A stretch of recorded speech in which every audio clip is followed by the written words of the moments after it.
Hey, what's up YouTube? Alex here, and I'm really excited to bring you this video because I made over $10,000 on Thursday Night Football in the Jets-Patriots game.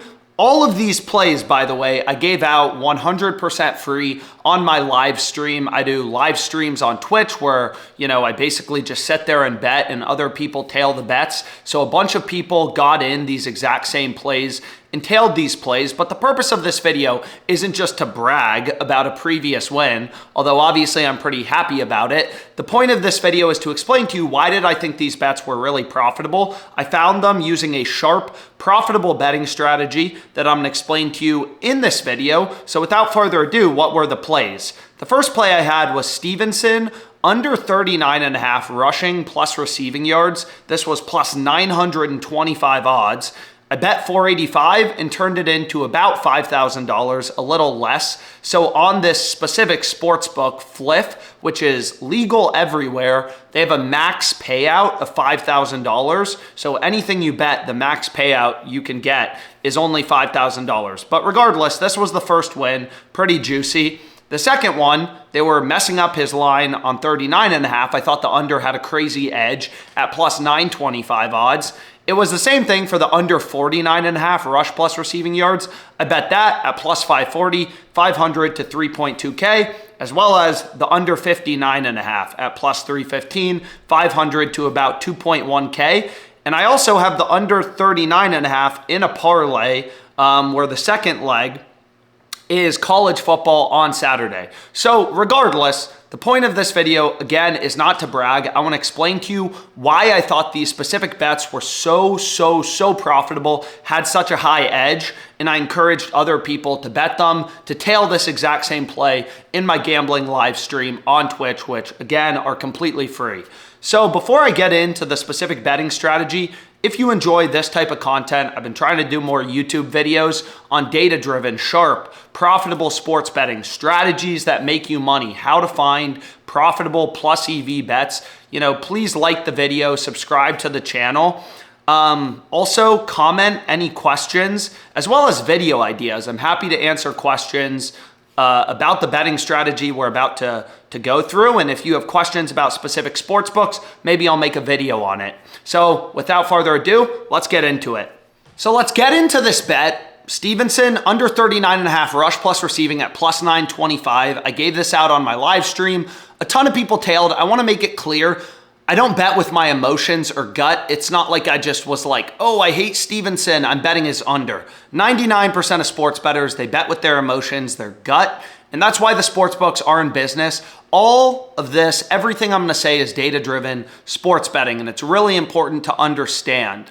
So after I bet this play at plus 925, Fliff, they adjusted their odds lower to plus 860, and when I went to Twitter, I noticed Arbfather, he's another sharp sports bettor. I definitely, recommend following him on Twitter, but he tweeted out this arbitrage play.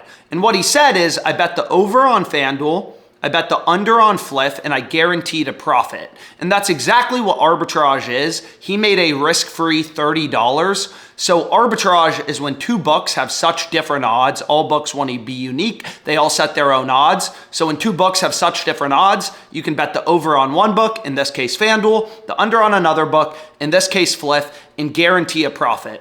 So he arbitrage bet this specific play. And when I was on my live stream, that's exactly what I mentioned, is if you wanted to, you could just arbitrage bet this, right? I played the over on Fliff for $485 at plus 925 odds. If you wanted to, I could have hedged, or I played the under, I apologize. I could have hedged and bet the over on FanDuel at minus 700. Granted, could I have gotten this amount of money down on FanDuel? Almost certainly not, but it's to illustrate the point.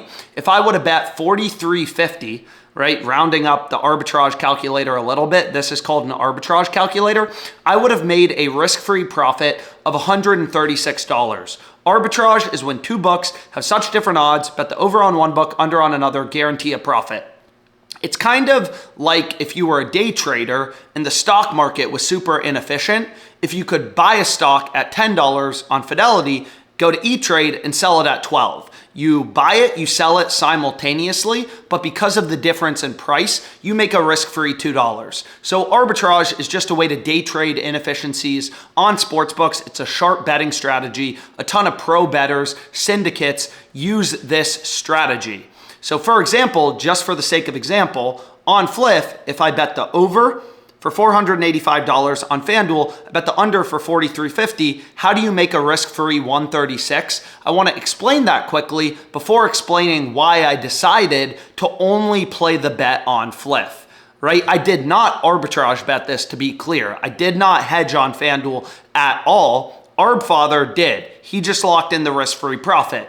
I decided to just go with the under on Fliff, and I want to explain why.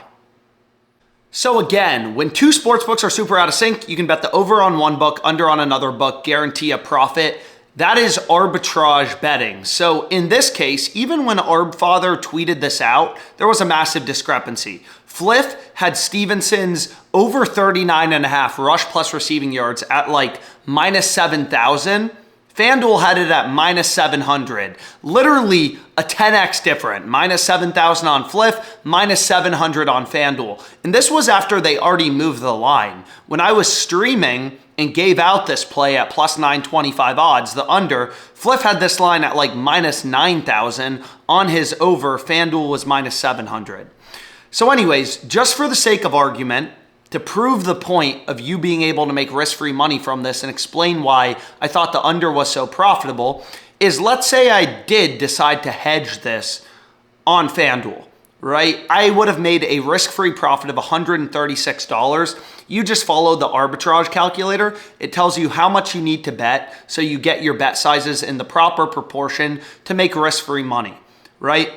So I bet the under for $485. The calculator tells me I bet 4,349.84 on the over at minus 700 on FanDuel, but I probably would have just rounded it to 43.50. So let's just go through the math quickly.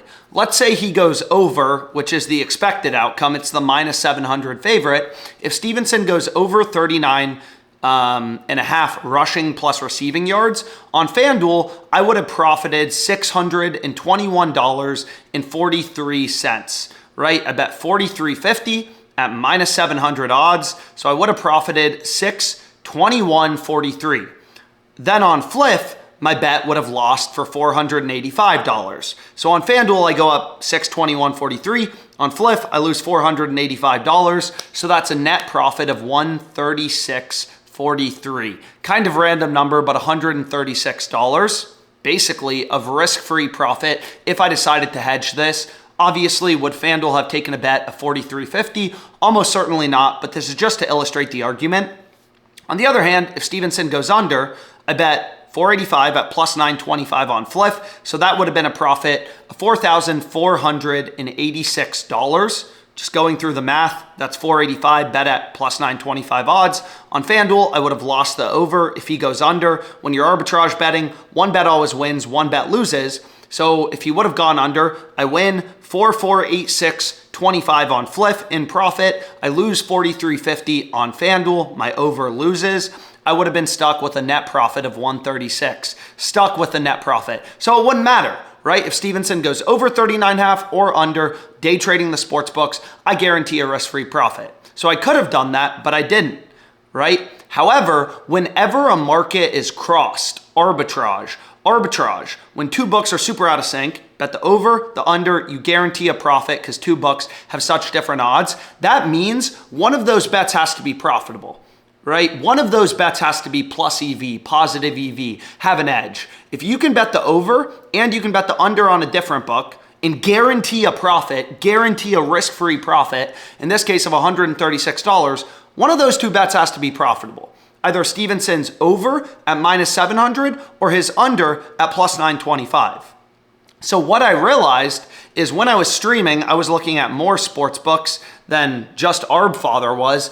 You can see he only has a couple books listed, but I realized, wow, Fliff is the one really messing up the odds. All the other books are in line with where FanDuel's setting odds. They have Stevenson's over, 39.5 at around minus 700, minus 1,000, minus 800. Fliff is minus 9,000. They're the ones screwing up this line, so it's actually the under that has an edge. That is the profitable bet. Whenever the market is crossed, there's arbitrage. Either the over or the under has to be the profitable bet. If you can place both bets in the right proportion, arbitrage betting and guarantee a profit, one of the bets has to be profitable. It was very clear looking at the odds throughout the market, and just Fliff being the less efficient book, the smaller sports book that has worse pricing, it was clear Fliff is the play really offering the edge. They are the ones with the value, with the edge, so I only bet the under on Fliff, right? And obviously it paid off handsomely.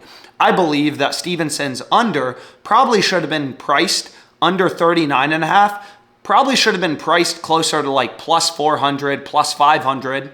So still an underdog, obviously, but definitely not plus 925. Way too much value on that play.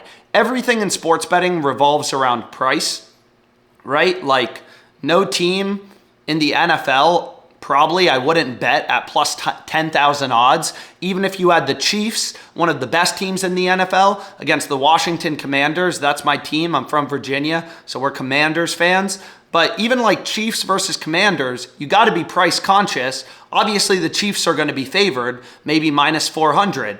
But not betting the Commanders plus 10,000 would be insane. Underdogs win all the time in sports. Crazy things happen all the time in sports. You can even think about it in terms of football. Even take a star player like Saquon Barkley, Kamara, under 39.5 rushing yards at plus 10,000. What's the probability a running back even just gets injured in the first half of the game? That's pretty common, right? Where players get injured, especially in a contact sport like football, and have to leave the game early. So there's a price for everything. So I'll give you an example of another play that I gave out on Twitter. This is for Sunday, so if it's still available, maybe you can lock it in. Is Kamara. Under 49.5 rush plus receiving yards. This is plus 940. So I want to be very clear. This isn't favored to hit.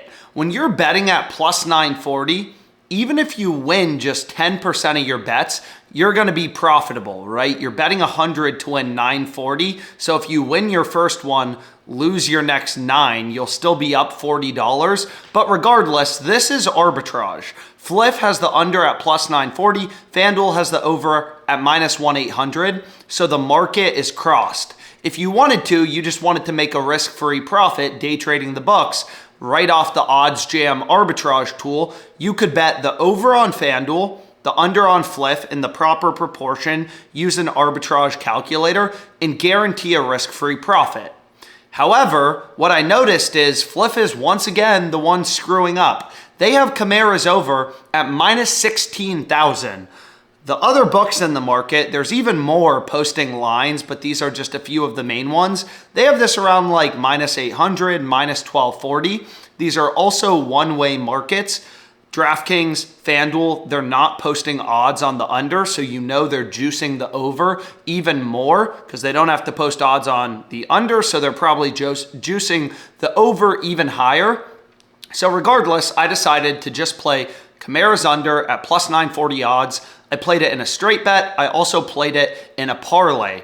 Again, whenever a bet is profitable, it's profitable in a straight bet, it's profitable in a round robin, in a parlay, it doesn't matter. If the bet is profitable, the bet is profitable, right? The reason why most people get killed betting on parlays is the juice compounds. So if you're not even making money on straight bets, 99% of sports bettors don't make money sports betting on straight bets. If you're not even making money on sports bets, straight bets, then you're definitely not going to make money on parlays because the juice is going to compound. If you're losing 2%, let's say, on straight bets in a parlay, a two-leg parlay, you're going to be losing about 4%. A parlay is just two straight bets combined, vague idea. So if you're losing 2% on straight bets for a two-pick parlay, you're going to be losing 4%. On the other hand, if you have a positive ROI, and let's say your ROI is 5% on straight bets, for a 2-pick parlay, you can expect your ROI to be about 10%. So regardless, I hope you found this video helpful on crossed markets, arbitrage betting, how to identify profitable bets. All the time, I go to the OddsJam arbitrage tool, I look for crossed markets, even if I don't arbitrage bet the specific wager. Like in this case, I'm not hedging Kamara's over. I'm not going to FanDuel and hedging and betting his over at -800 to guarantee a risk-free profit. I'm using it as a source of information. Because again, whenever the market's crossed, two books are that out of sync, you know one of the bets has to be profitable. Either Kamara's over at -800, the favorite outcome, or his under at +940. Anyways, really hope you enjoyed this video. If you enjoy this type of content, again, please like, comment any questions you have, any video ideas you have, subscribe to the channel. Thanks so much. Really hope this video, makes you more money as you bet on football. See you guys.